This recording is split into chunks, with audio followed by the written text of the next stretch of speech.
క్రీస్తు యేసునందు మమ్మల్ని అతి మిక్కిలిగా ప్రేమిస్తున్న మా ప్రియ పరలోకపు తండ్రి, పరిశుద్ధుడా, ప్రేమ స్వరూపి, అత్యంత ప్రేమ కనికరము కలిగిన మా కన్న తండ్రి, మీ ఘనమైన నామమునకు, శ్రేష్టమైన నామమునకు, శక్తి కలిగిన ఉన్నతమైన నామమునకు ప్రభు అయిన యేసుక్రీస్తు వారి పేరిట స్తుతులు స్తోత్రములు చెల్లిస్తున్నాం. ఆయన తండ్రి, ఈ సాయంకాలం వేళ మీ పిల్లలమైన మేము ఈ గుడిమిల్లంక గ్రామంలో చిన్న మందగా కూడుకుని తండ్రి, మీ పరిశుద్ధ గ్రంథంలో నుండి నాయన మా జీవితాలకు అవసరమైన మాటలను, మా ప్రవర్తన సరిదిద్దుకునే మాటలను, మా విశ్వాస జీవితాన్ని, మా ఆత్మీయ జీవితాన్ని అభివృద్ధి చేసుకునే మాటలను, మీరిచ్చే పరలోక రాజ్యానికి చేరుకునే మహోన్నతమైన మీ మాటలను మరొక్కసారి మేమందరం కూడా వినడానికి, ఆ మాటల ప్రకారంగా బ్రతకటానికి మీరు మాకిచ్చినటువంటి గొప్ప అవకాశమును బట్టి, ధన్యతను బట్టి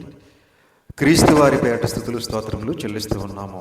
తండ్రి, మీ దాసుడునైన నేను మీ పక్షముగా నిలబడి మీ గ్రంథంలో నుండి కొన్ని మాటలను మీ పిల్లలకు ఉపదేశించడానికి సిద్ధపడుతూ ఉండగా చెప్పగలిగే మంచి సమయోచితమైన జ్ఞానమును, మీ ఆత్మ సహాయమును నాకు అందించండి.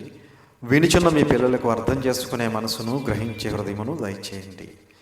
మీ మాటలు తండ్రి కేవలం విని విడిచిపెట్టేసే వారంగా ఉండకుండా, విన్న మాటలను గ్రహించుకుని, గమనించుకుని, మా హృదయంలో భద్రపరుచుకుని, ఆ మాటల ప్రకారంగా బ్రతుకుతూ మీ కుమారుడైన క్రీస్తు వారి రాకట కోసం సిద్ధపాటు కలిగి మీరిచ్చే పరలోక రాజ్యానికి మీ మాటల ద్వారా బాటలు వేసుకోవడానికి సహాయం చేయమని, కృప చూపించమని, దయ చూపించమని మీ ప్రియ కుమారుడు, మా ప్రియ రక్షకుడైన యేసుక్రీస్తు ప్రభుల వారి అతి శ్రేష్టమైన, ఉన్నతమైన, శక్తి కలిగిన నామమును బట్టి చిన్న ప్రార్థన అడిగి వేడుకొంటున్నాము తండ్రి, ఆమేన్.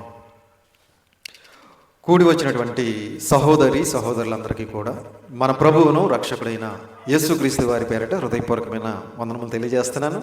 అంత బాగున్నారు కదండి? సంతోషం. ఈరోజు ఒక మంచి పాఠాన్ని మనం నేర్చుకుందాం. ఈరోజు మనం నేర్చుకోబోయే పాఠం పేరు దేవుని ఉగ్రత ఎవరి మీదకి వస్తుంది.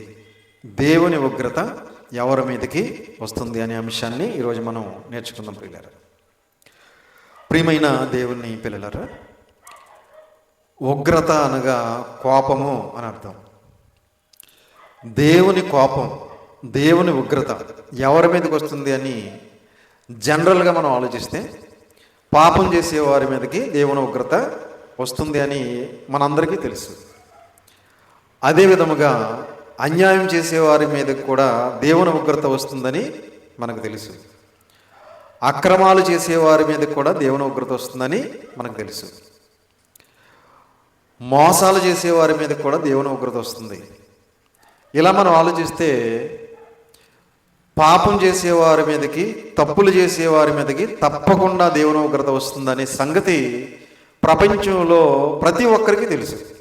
ఏమండి, ఒక క్రైస్తవులకు మాత్రమే కాదు, మిగిలిన వారికి కూడా ఈ సంగతి తెలుసు.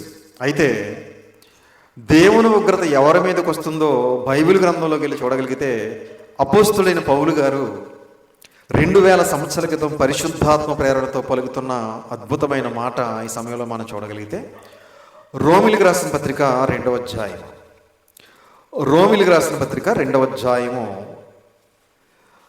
8వ వచనాన్ని జాగ్రత్తగా చూడండి పిల్లరా. రోమిలికి రాసిన పత్రిక 2వ అధ్యాయము 8వ వచనం.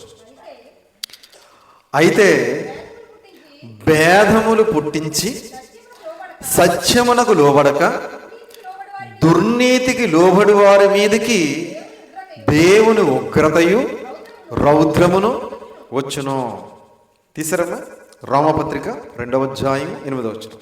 అయితే భేదములు పుట్టించి సత్యమునకు అనగా వాక్యమునకు లోబడక దుర్నీతికి లోబడి వారి మీదకి దేవుని ఉగ్రతయు రౌద్రమును వచ్చును.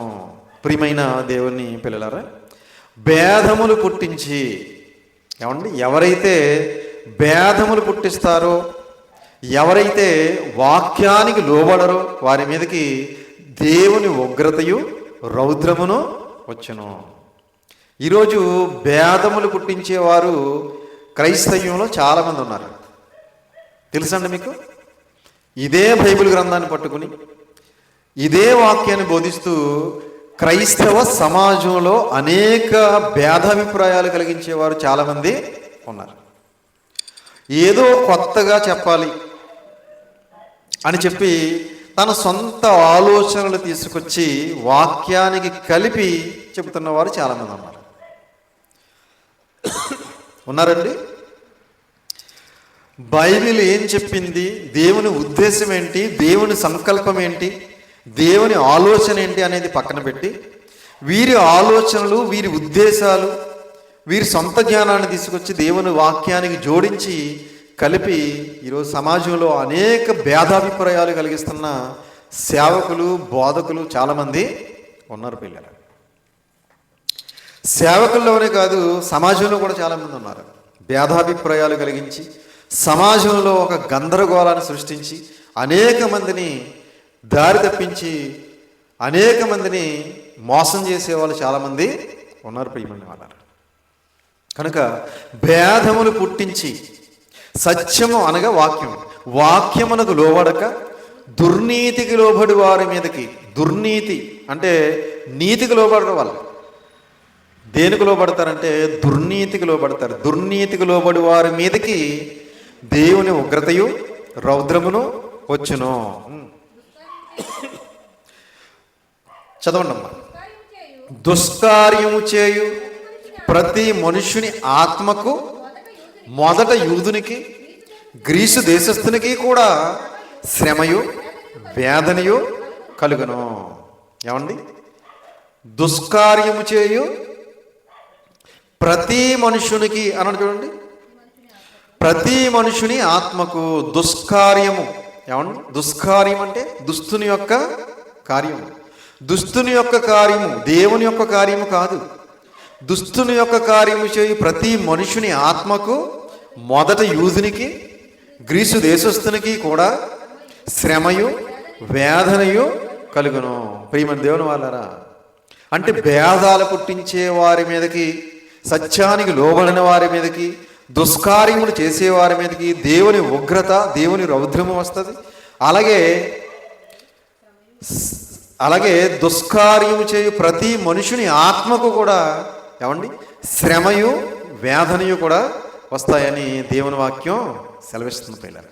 కనుక మనం ఏం చేయాలి అంటే దుర్నీతికి మనం ఎప్పుడు కూడా లోబడకూడదు, సత్యానికి లోబడాలి. మనం దేవుని వాక్యానికే లోబడాలి. దేవుని వాక్యానికి లోబడకుండా మనం దుర్నీతికి కనుక మనం లోబడితే, దుష్కార్యాలు కనుక మనం చేస్తే దేవుని ఉగ్రతకు, దేవుని రౌద్రమునకు మనం పాత్రులమైపోయే ప్రమాదం ఉంది. ప్రియమైన దేవుని వాళ్ళ కనుక అపోస్తులైన పౌలు గారి ద్వారా దేవుడు 2000 సంవత్సరాల క్రితమే ఎలాంటి అద్భుతమైన మాట తెలియజేశాడు చూడండి.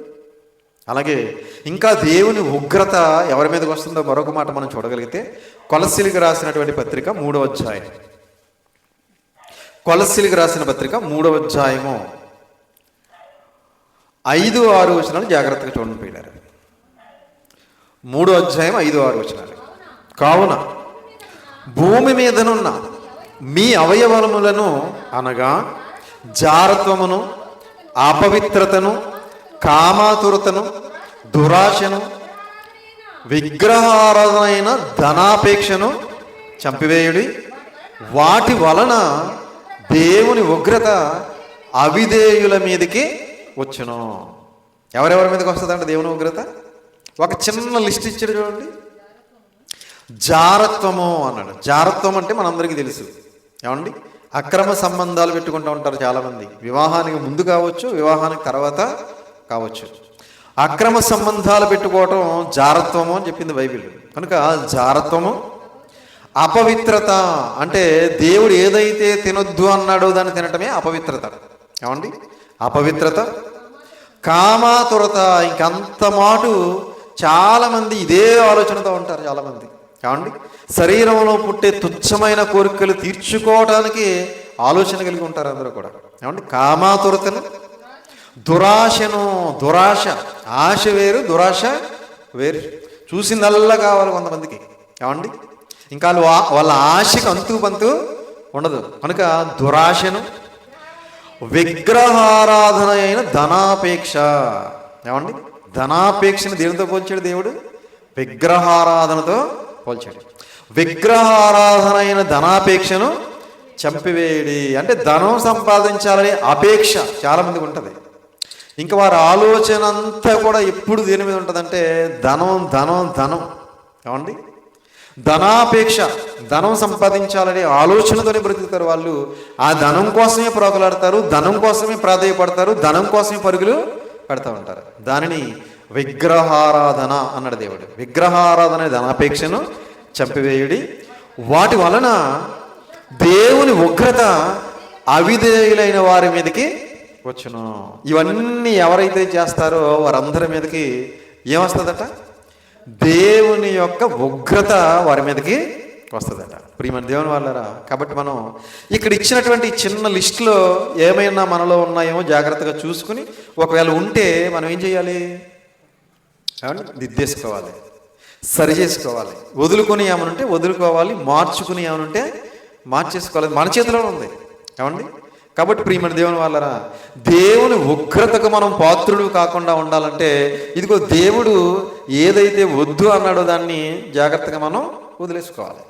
ఏమండి, అలా వదిలేసుకున్నప్పుడు, అలా మార్చుకున్నప్పుడు దేవుడు మనల్ని ఇష్టపడతాడు, మనల్ని ప్రేమిస్తాడు, మనకి సహాయ సహకారాలు అందిస్తాడు. దేవుడు వద్దు అన్నా కూడా మనం దాన్నే పట్టుకుని వేలాడుతున్నాం అనుకోండి, తప్పనిసరిగా దేవుని ఉగ్రతకు పాత్రలు అయ్యే ప్రమాదం ఉంది. ప్రియమైన దేవుని వల్ల అలాగే ఇంకా ఎవరి మీదకి దేవుని ఉగ్రత వస్తుందో మరొక అద్భుతమైన మాట మనం చూడగలిగితే, తెస్సలోనీయులకు రాసినటువంటి మొదటి పత్రిక మొదటి అధ్యాయం, తెస్సలోనీయులకు రాసినటువంటి మొదటి పత్రిక మొదటి అధ్యాయం 15-16 వచనాలు జాగ్రత్తగా చూడండి. మొదటి పత్రిక మొదటి అధ్యాయం రెండో అధ్యాయం 15-16 వచనాలు. ఆ యూదులు తమ పాపములను ఎల్లప్పుడూ సంపూర్తి చేయుటకై ప్రభువైన యేసును ప్రవక్తలను చంపి మమ్మును హింసించి అన్యజనులు రక్షణ పొందుటకై వారితో మేము మాటలాడకుండా మమ్మును ఆటంక పరుచుచు దేవునికి ఇష్టలు కానివారును మనుషులందరికీ విరోధులనై ఉన్నారు. దేవుని ఉగ్రత తుదముట్ట వారి మీదకి వచ్చెను. ఇక్కడ ఈ సందర్భంలో ఒక అద్భుతమైన పాయింట్ ఉంది. అదేంటంటే, ఆ యూదులు తమ పాపములను ఎల్లప్పుడూ, అప్పుడప్పుడు కాదట, ఎల్లప్పుడూ సంపూర్తి చేసుకొనుచు చేయుటకై ప్రభువైన యేసును ప్రవక్తలను చంపి వారి పాపాలను ఎల్లప్పుడూ సంపూర్తి చేసుకోవడానికి ఎవరిని చంపేశారంటే వీళ్ళు? ప్రభువైన యేసును ప్రవక్తలను చంపేశారట. ప్రియమైన దేవుని పిల్లరా, అంటే వారు చేసే పాపాలకి అడ్డొస్తున్నారు ఎవరు? యేసుక్రీస్తు వారు అడ్డొస్తున్నారు, ప్రవక్తలు అడ్డొస్తున్నారు. కాబట్టి వచ్చిన ప్రవక్తలందరినీ చంపుకుంటూ వెళ్ళారు, అలాగే వచ్చిన యేసుక్రీస్తు వారిని కూడా చంపేశారట. మమ్మును హింసించి అంటే అపోస్తులను కూడా హింసిస్తున్నారట. ఏమండి, ప్రవక్తలను చంపేశారు, యేసుక్రీస్తు వారిని చంపేశారు, అపోస్తులను కూడా ఏం చేస్తున్నారు? హింసించి అన్యజనులు రక్షణ పొందుటకై వారితో మేము మాట్లాడకుండా మమ్మును ఆటంకపరచుచు. ఈ పాయింట్ మనం చాలా జాగ్రత్తగా ఆలోచించాలి. అన్యజనులు రక్షణ పొందకుండా వారితో మేము మాట్లాడకుండా ఏం చేస్తున్నారట? ఆటంకపరుస్తున్నారట. అంటే వాక్యము ప్రకటించకుండా అపోస్తులని ఆటంకపరుస్తున్నారు. వాక్యము ప్రకటించకుండా ఎవరైతే దేవుని సేవకులను ఆటంకపరుస్తారో వారి మీదకి ఏమొస్తుంది అనమాట? దేవుని ఉగ్రత తప్పనిసరిగా వస్తుంది. ప్రస్తుతం రాకపోవచ్చు, కానీ తప్పనిసరిగా ఏదో ఒక రోజు వస్తుంది. ఏమండి, ఇదిగో యూదులందరూ కూడా వారి పాపములను సంపూర్తి చేసుకోవడం కోసం యేసుక్రీస్తు వారిని చంపేశారు, ప్రవక్తలను చంపేశారు, అపోస్తులను ఏం చేస్తున్నారట? హింసిస్తున్నారట. హింసిస్తూ అన్యజనులు రక్షణ పొందకుండా వారితో మేము మాట్లాడకుండా ఆటంకపరుస్తున్నారట. అంటే అన్యజనుల దగ్గరికి వెళ్ళి దేవుని వాక్యాన్ని చెప్పకుండా ఏం చేస్తున్నారనమాట? ఆటంకపరుస్తున్నారట. యేసుక్రీస్తు ప్రభువుల వారి గురించి చెప్పకుండా ఆటంకాలు కలిగిస్తున్నారట. ఏమండి, ఆటంకములు కలిగిస్తూ దేవునికి ఇష్టలు కాని వారును మనుషులందరికీ విరోధులనై ఉన్నారు. ఏమండి, ఎవరైతే దేవుని వాక్యాన్ని ప్రకటించకుండా ఆటంకపరుస్తారో వాళ్ళందరూ కూడా దేవునికి ఇష్టలు కానివారును మనుషులందరికీ విరోధులనై ఉన్నారు. దేవుని ఉగ్రత తుదముట్ట వారి మీదకి వచ్చెను. దేవుని ఉగ్రత వారి మీదకి వచ్చిందంట ఆల్రెడీ. కాబట్టి ఈ విధంగా ఎవరైతే ప్రవర్తిస్తున్నారో వారి మీదకి కూడా దేవుని ఉగ్రత తప్పకుండా వస్తుంది అని ఈ సందర్భాన్ని బట్టి మనం అర్థం చేసుకోవాలి. ఏమండి, చాలామంది ఏది మా మీదకి ఏమి రాలేదు కదా, దేవుని వాక్యాన్ని ప్రకటించకుండా మేము ఎన్నో ఆటంకాలు చేస్తున్నాం, ఎన్నో అభ్యంతరాలు కలిగిస్తున్నాం, ఎన్నో ఇబ్బందులకు గురి చేస్తున్నాం, మా మీదకి దేవుని ఉగ్రత రాలేదు కదా అని చాలామంది అనుకోవచ్చు. కానీ తప్పనిసరిగా ఏదో ఒక రూపంలో ఏదో ఒక రోజు వస్తుంది.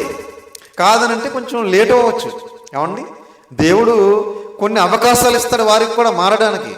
వారు కూడా ఒకవేళ మారుతారేమో, ఒకవేళ ప్రవర్తన దిద్దుకుంటారేమో అని దేవుడు కొన్ని అవకాశాలు వారికి ఇస్తాడు. అయినా సరే మారకపోతే, అయినా సరే వారు దిద్దుకోకపోతే తప్పనిసరిగా దేవుడు తన ఉగ్రతను వారి మీద కురిపిస్తాడు. అప్పుడు ఎంత బాధపడిన ప్రయోజనం ఉండదు, ఎంత ఏడ్చిన ప్రయోజనం ఉండదు. కనుక ప్రియమైన దేవుని వారరా, దేవుని ఉగ్రత అంటే చాలా ఘోరాతి ఘోరంగా ఉంటుంది. అది ఈ ప్రపంచంలో ఎవ్వరూ తప్పించలేరు. ఆ ఉగ్రత నుంచి ఎవ్వరూ కూడా దాని నుంచి మనల్ని విడిపించలేరు. అంత భయంకరంగా ఉంటుంది దేవుని ఉగ్రత. కనుక ప్రియమైన దేవుని వారరా, ఇంకా దేవుని ఉగ్రత ఎవరి మీదకి వస్తుందో మరొక మాట మనం చూడగలిగితే యోహాను గారు రాసినటువంటి సువార్త 3వ అధ్యాయం. యోహాను గారు రాసినటువంటి సువార్త 3వ అధ్యాయము 36 వచనం జాగ్రత్తగా చూడండి పిల్లలు. 3:36 కుమారుని యందు విశ్వాసముంచువాడే నిత్య జీవము గలవాడు, కుమారునికి విధేయుడు కానివాడు జీవము చూడడు గాని దేవుని ఉగ్రత వాని మీద నిలిచి ఉండును. జాగ్రత్తగా చూడాలన్నమాట. 36 వచనం అందరూ చూడండి. కుమారుని యందు విశ్వాసము ఉంచువాడే నిత్య జీవము గలవాడు. అంటే యేసుక్రీస్తు ప్రభులు వారి యందు విశ్వాసం ఉంచువాడే నిత్య జీవము గలవాడు. కుమారునికి విధేయుడు కానివాడు జీవము చూడడు గాని, అంటే నిత్య జీవానికి వెళ్ళడు గాని దేవుని ఉగ్రత వాని మీద నిలిచి ఉండును. ప్రియమైన దేవుని పిల్లరా, కుమారునికి విధేయుడు కానివాడు. చాలామంది యేసుక్రీస్తు ప్రభుల వారిని ఒప్పుకోరండి క్రైస్తవ్యంలోనే. ఏమండి, యేసుక్రీస్తు వారిని ఒక ప్రవక్త అంటారు అంతే. యేసుక్రీస్తు వారిని పెద్ద లెక్కల్లోనే తీసుకోరు. మరి ఎవరికి తీసుకుంటారు వీళ్ళు? తండ్రి అయిన దేవుడే ముఖ్యం మాకు అంటారు. ఏమండి, తండ్రి అయిన దేవుడే మాకు కావాలి, యేసుక్రీస్తు మాకు అవసరం లేదు అన్నట్టుగా మాట్లాడుతూ ఉంటారు, ప్రవర్తిస్తూ ఉంటారు చాలామంది. ప్రియమైన దేవుని వాళ్ళరా, అసలు నువ్వు తండ్రి దగ్గరికి వెళ్ళాలంటే ఎవరు కావాలి? ఏమండి, యేసుక్రీస్తే. అసలు నీ పాపాలు పోవాలంటే ఎవరు కావాలి? యేసుక్రీస్తే. ఏమండి, యేసుక్రీస్తు వారి ద్వారానే మన తండ్రి దగ్గరికి వెళ్ళగలం. నా ద్వారానే తప్ప ఎవడును తండ్రి వద్దకు రాలేడు అని చెప్పాడు ఆయన. నేనే జీవమును, నేనే సత్యమును, నేనే మార్గము, నా ద్వారానే తప్ప ఎవడును తండ్రి వద్దకు రాలేడు అన్నాడు. కాబట్టి పరలోకానికి వెళ్ళాలంటే, తండ్రి దగ్గరికి వెళ్ళాలంటే యేసుక్రీస్తు దగ్గరికి రావాలి. ముందు మనం యేసుక్రీస్తు అనేది విశ్వాసం ఉంచాలి. మన పాపాలు పోవాలంటే ఆయన రక్షకుడిగా అంగీకరించాలి, మారు మనసు పొందాలి, బాప్తిసం పొందాలి, ఆయన అడుగుజాడల్లో నడవాలి, ఆయనని పోలి జీవించాలి, ఆయన సిలువ త్యాగాన్ని ప్రకటించాలి, ఆయన రాకడ కోసం సిద్ధపాటు కలిగి ఉండాలి. అప్పుడు మనం నిత్య జీవానికి వెళ్తాం. కానీ ఈరోజు చాలామంది యేసుక్రీస్తుని పెద్ద పట్టించుకోరు చాలామంది. అందులో యెహోవా సాక్షులు ఒకరు. ఏమండి, అస్సలు యేసుక్రీస్తుని పట్టించుకోరు వాళ్ళు. ఇంకెంతసేపు మేము యెహోవాకి సాక్షులు అంటారు వాళ్ళు. యెహోవాకే సాక్షులు అంట, యేసుక్రీస్తుకి సాక్షులు కాదంటారు. కనుక ప్రియమైన దేవుని పిల్లలారా, కొంతమంది యేసుక్రీస్తునే పట్టుకుంటారు, యెహోవా వద్దంటారు. ఏమండి, మరి ఏమర్థమైందో తెలియదు వీళ్ళకి. కొంతమంది పరిశుద్ధాత్ముడే కావాలంటారు, యెహోవా వద్దు, యేసుక్రీస్తు వద్దు. చూసారా, క్రైస్తవ్యంలోనే రకరకాల భిన్నాభిప్రాయాలతో ఉన్నారు ఈరోజు చాలామంది. కనుక ప్రియమైన దేవుని వాళ్ళారా, యెహోవా ఎంత అవసరమో యేసుక్రీస్తు అంత అవసరమో, యేసుక్రీస్తు ఎంత అవసరమో పరిశుద్ధాత్మ కూడా అంతే అవసరం. కనుక ఒకరిని ఎక్కువ ఒకరిని తక్కువ మనం చూడడానికి అవకాశం లేదు ప్రియమైన దేవుని వాళ్ళారా. కనుక యేసుక్రీస్తునందు విశ్వాసం ఉంచాలి. యేసుక్రీస్తునందు విశ్వాసం ఉంచకపోతే, యేసుక్రీస్తుకు విధేయుడు కాకపోతే దేవుని యొక్క ఉగ్రత వాని మీద నిలుచును అని చెప్పి దేవుని వాక్యం సెలవిస్తుంది. అసలు దేవుని ఉగ్రత నుంచి తప్పించేది ఎవరో చూస్తారు ఒకసారి. దేవుని ఉగ్రత మన మీదకి రాకుండా ఉండాలంటే దాన్ని తప్పించేది ఎవరో చూస్తారా? రోమపత్రిక 5వ అధ్యాయం, రోమిలికి రాసిన పత్రిక 5వ అధ్యాయం 8-9 వచనాలు జాగ్రత్తగా చూడండి పిల్లరా. రోమిలికి రాసిన పత్రిక 5వ అధ్యాయము 8-9 వచనాలు. అయితే దేవుడు మన ఎడల తన ప్రేమను వెల్లడిపరుచుచున్నాడు. ఎట్లనగా మనం ఇంకను పాపులమై ఉండగానే క్రీస్తు మన కొరకు చనిపోయెను. కాబట్టి ఆయన రక్తము వలన ఇప్పుడు నీతిమంతులుగా తీర్చబడి మరింత నిశ్చయముగా ఆయన ద్వారా ఉగ్రత నుండి రక్షింపబడుదుము. తీసారమ్మా రోమపత్రిక 5వ అధ్యాయం 8-9 వచనాలు. అయితే దేవుడు మన ఎడల తన ప్రేమను వెల్లడిపరచుచున్నాడు. దేవుడు తన ప్రేమను మన ఎడల చూపిస్తున్నాడట. ఎలా? కింద చెప్పాడు. ఎలాగంటే మనం ఇంకనూ పాపులమై ఉండగానే క్రీస్తు మన కొరకు చనిపోయాను. మనం ఇంకా పాపులమై ఉండగానే, ఏమండి, మనందరము కూడా పాపులమై ఉండగా, అపరాధులమై ఉండగా, దుస్తులము దుర్మార్గులమై ఉండగా, నీచులమై ఉండగా మనందరి కోసం యేసుక్రీస్తు వారు ఏమయ్యాడట? చనిపోయాను. కాబట్టి ఆయన రక్తము వలన ఇప్పుడు నీతిమంతులముగా తీర్చబడి, యేసుక్రీస్తు ప్రభులు వారు చిందించినటువంటి ఆ రక్తముందు చూసారా? ఏమంటే సిలువలో మనందరి కోసం దారపోసాడు కదా, తన చివరి రక్తపు పుట్టి వరకు చిందించాడు కదా. ఆ రక్తము వలన నీతిమంతులుగా తీర్చబడి, ఇప్పుడు నీతిమంతులుగా తీర్చబడి మరింత నిశ్చయముగా ఆయన ద్వారా ఉగ్రత నుండి రక్షింపబడదుము. ఆయన ద్వారా, ఎవరి ద్వారా? యేసుక్రీస్తు ప్రభులు వారి ద్వారా దేవుని ఉగ్రత నుండి రక్షింపబడదుము. అంటే దేవుని ఉగ్రత నుంచి రక్షించేది ఎవరు? యేసుక్రీస్తు వారే. ఏమండి, దేవుని దగ్గరికి వెళ్ళాలంటే ఎవరి ద్వారా వెళ్తాం? యేసుక్రీస్తు ద్వారానే. మన పాపాలు పోవాలి అంటే ఎవరి ద్వారా? యేసుక్రీస్తు వారి ద్వారానే. కనుక మనం దేవుని ఉగ్రత నుంచి తప్పించబడాలి అంటే యేసుక్రీస్తు ద్వారానే మనకి దేవుని ఉగ్రత నుండి తప్పించబడతామని దేవుని వాక్యం సెలవిస్తుంది. అలాగే ఇదే మాట మరలా మనం చూడగలిగితే తెస్సలోనికీయులకు రాసిన మొదటి పత్రిక 1వ అధ్యాయం, తెస్సలోనికీయులకు రాసిన మొదటి పత్రిక 1వ అధ్యాయం 9-10 వచనాలు కలిసి ఉంటాయి చూడండి. దేవుడు అక్కడ అపోస్తులైన పౌలు గారి ద్వారా ఒక అద్భుతమైన మాట తెలియజేస్తున్నాడు. మీ వద్ద మాకెట్టి ప్రవేశము కలిగెనో అక్కడి జనులు మమ్మును గూర్చి తెలియజెప్పుచున్నారు, మరియు జీవము గలవాడును సత్యవంతుడును అగు దేవునికి దాసులగుటకును, జీవము గలవాడును సత్యవంతుడునగు, జీవము గలవాడును సత్యవంతుడునగు దేవునికి దాసులగునట్లు దేవుడు మృతులలో నుండి లేపిన యేసు అనగా రాబో ఉగ్రత నుండి మనలను తప్పించుచున్న ఆయన కుమారుడైన యేసు పరలోకము నుండి వచ్చునని ఎదురు చూచుటకును మీరు ఎలాగూ దేవుని వైపునకు తిరిగితురో ఆ సంగతి వారే తెలియచేయుచున్నారు.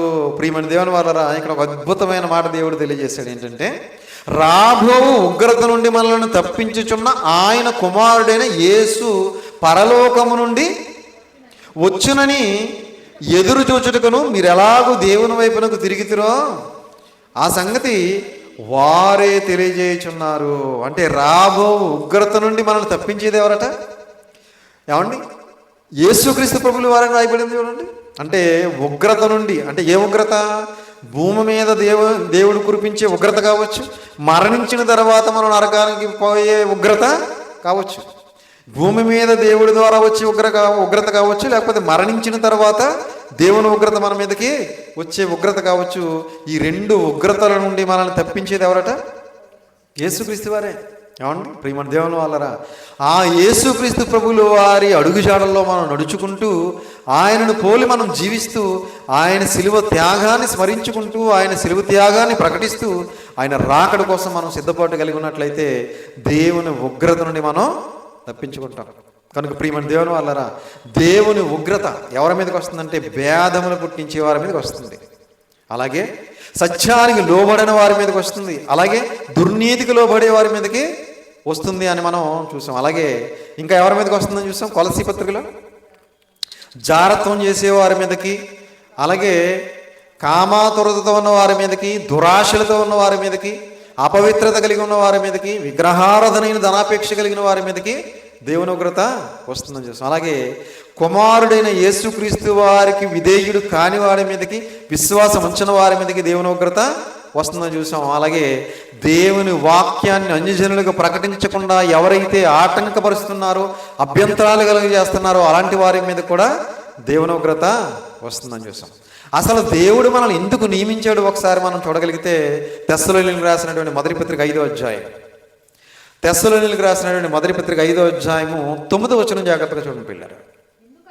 ఎందుకనగా మన ప్రభువు అయిన యేసుక్రీస్తు ద్వారా రక్షణ పొందుటకే దేవుడు మనలను నియమించను గాని ఉగ్రత పాలగుటకు నియమింపలేదు.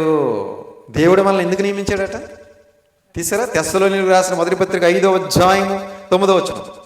ఎందుకనగా మన ప్రభు అయిన యేసుక్రీస్తు ద్వారా రక్షణ పొందుటకే, ఎందుకంటే రక్షణ పొందుటకే గాని దేవుడు నియమించను గాని ఉగ్రత పాలగుటకు నియమింపలేదు. ఉగ్రత పాలగటానికి దేవుడు మనల్ని పుట్టించలేదట. ఏమండి? రక్షణ పొందడానికి ఎవరి ద్వారా? ప్రభు అయిన యేసుక్రీస్తు ద్వారా. ప్రపంచంలో ఎవరికి రక్షణ కలగాలన్నా ప్రభు అయిన యేసుక్రీస్తు వారి ద్వారా మాత్రమే రక్షణ. ప్రభు అయిన యేసుక్రీస్తు వారి ద్వారానే పాప విమోచన, యేసుక్రీస్తు వారి ద్వారానే మనకి నిత్య జీవం. కనుక ప్రియమైన దేవుని వాళ్ళరా, యేసుక్రీస్తు వారి ద్వారా రక్షణ పొందుకున్న రక్షణని కడ వరకు కాపాడుకుని మనందరము దేవుడున్న లోకానికి చేరుకోవాలనేది దేవుని యొక్క ఉద్దేశము, దేవుని యొక్క సంకల్పం. అందుకే దేవుడు మనల్ని నియమించాడట. ఉగ్రత పోలగటకు మనల్ని నియమించలేదు. కాబట్టి మనందరం కూడా ఉగ్రతకు పాత్రులు కాకుండా దేవుడిచ్చే నిత్య జీవానికి మనందరం పాత్రులు కావాలని ప్రేమపూర్వకంగా తెలియజేస్తూ ఈ మాటలు ముగిస్తున్నాను. తలలు వంచండి, ప్రార్థన చేసుకుంటాం. ప్రార్థన. పరలోకమందున్న మమ్మల్ని కన్న తండ్రి, దయగలిగిన మా దేవ, కృప కలిగిన మా తండ్రి, మహోన్నతుడా, మహాగణుడా, మహాశక్తి సంపన్నుడా, మీ ఘనమైన నామమునకు, శ్రేష్టమైన ఉన్నతమైన నామమునకు ప్రభు అయిన యేసుక్రీస్తు వారి పేరట స్తుతులు స్తోత్రములు చెల్లిస్తున్నాం నాయన తండ్రి. మరి ఇప్పటి వరకు మీ పరిశుద్ధ గ్రంథంలో నుండి ఎన్నో విలువైన మాటలు, అమూల్యమైన మాటలు, శక్తి కలిగిన మాటలు విన్నాం తండ్రి. మరి మీ ఉగ్రతకు ఎవరు పాత్రలు అవుతారో కొన్ని మాటలు నేర్చుకున్నాం తండ్రి.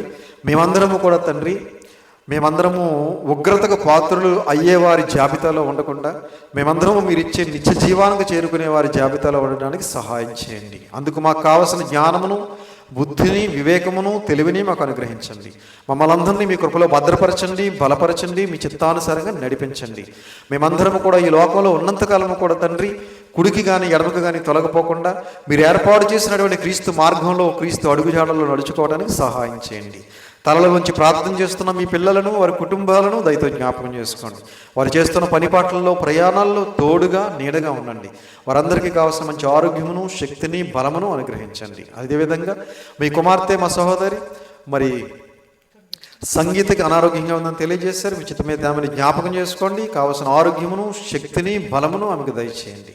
అదేవిధంగా మీ కుమారులు, మా సోదరులు రంజిత్ గారిని క్షేమంగా మా మధ్యకి తోడుకొని వచ్చారు. అందుని బట్టి క్రీస్తు వారి పేరట స్తుతులు స్తోత్రం చెల్లిస్తున్నాము. ఆయన ప్రయాణం అంతట్లోనూ, ఆయన ప్రయత్నంలోనూ మీ చిత్తమైతే మీ సహాయమును, సహకారాన్ని మాకు అందించండి. మీ చిత్తమైతే మరలా మేమందరము ఆదివారం చిన్న మందగా కూడుకుని మరొక అద్భుతమైన పాఠాన్ని మీ పరిశుద్ధ గ్రంథం ద్వారా నేర్చుకుని మా విశ్వాసాన్ని, మా ఆత్మీయ జీవితాన్ని అభివృద్ధి చేసుకుని మీరు ఇచ్చే పరలోక రాజ్యానికి మీ మాటల ద్వారా బాటలు వేసుకోవడానికి సహాయం చేయమని మీ ప్రియకుమారుడు, మా ప్రియరక్షకుడైన యేసుక్రీస్తు వారి పేరట చిన్న ప్రార్థన అడిగి వేడుకొనిచున్నాము తండ్రి.